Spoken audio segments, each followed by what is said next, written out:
Assalamualaikum warahmatullahi wabarakatuh. Baiklah Pak, di video ini saya akan menjelaskan dengan sesingkatnya apa saja yang sudah saya dapatkan dan saya pelajari selama perkuliahan dengan Bapak. Izin yang telah saya pelajari dari Bapak. Materi yang setelah saya kuasai yang pertama itu adalah mengenai identitas nasional. Identitas nasional adalah kepribadian nasional atau jati diri nasional yang dimiliki suatu bangsa yang membedakan bangsa yang satu dengan yang lainnya.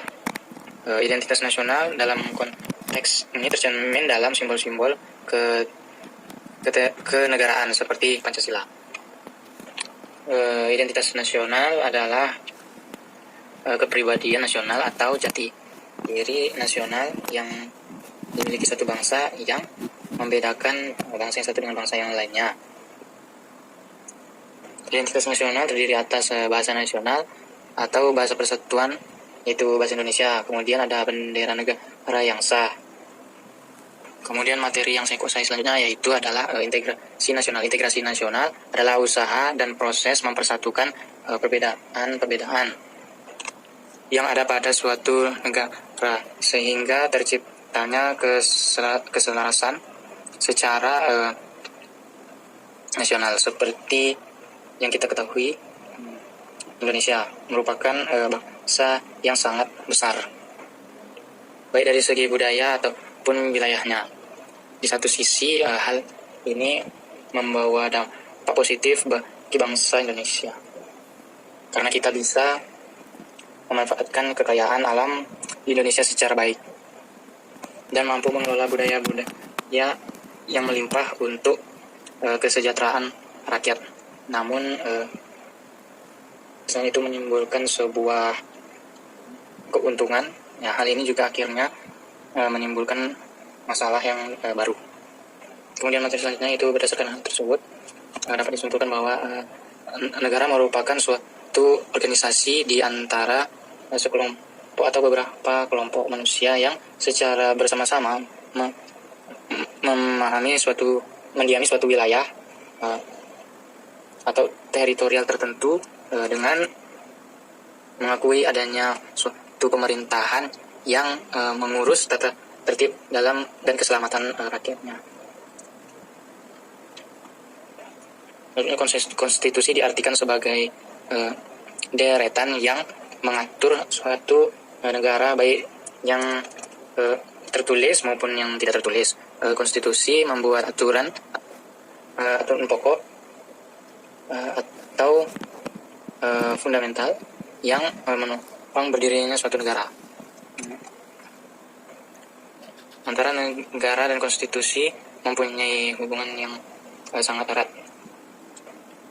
karena melaksanakan konstitusi pada dasarnya juga melaksanakan dasar negara. Kemudian materi selanjutnya mengenai hak dan kewajiban warga negara. Kita ketahui bahwa hak adalah segala sesuatu yang pantas dan mutlak untuk didapatkan oleh individu sebagai anggota warga negara. Sejak masih berada dalam kandungan, kewajiban adalah suatu yang dianggap sebagai suatu keharusan atau kewajiban untuk dilaksanakan oleh individu sebagai anggota warga negara, di mana mendapatkan hak yang pantas untuk didapat.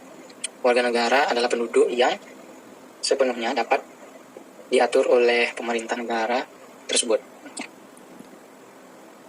Kemudian materi selanjutnya itu mengenai demokrasi. Demokrasi adalah gagasan atau pandangan hidup yang mengutamakan persamaan hak dan kewajiban serta perlakuan yang sama bagi semua warga negara.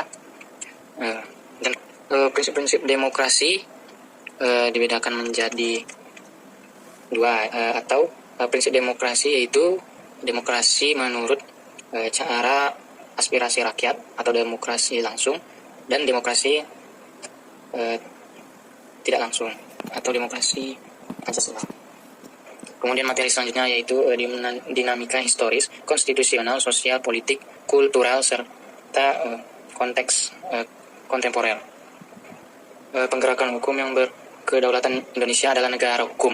Artinya negara yang semula penyelenggaraan pemerintahan dari kenegaraan serta kemasyarakatannya berdasarkan asas hukum, bukan berdasarkan asas kekuasaan belaka. Urgensi penegakan hukum yang berkeadilan.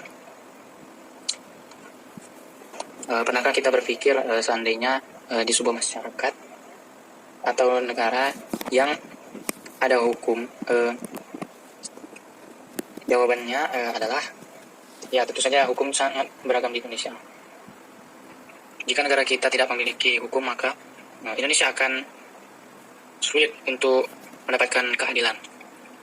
Bahkan ketika kita sudah menerima atau mendapatkan keadilan saja, masih banyak orang-orang di luar sana yang belum tentu mendapatkan keadilan.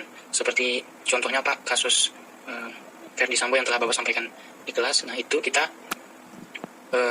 dapat mengambil hikmahnya bahwa hukum di negara kita ini masih belum stabil, sehingga oknum-oknum yang memiliki kekuasaan atau jabatan itu masih kebal dengan hukum, seperti pisau tajam ke atas dan tumpul ke bawah.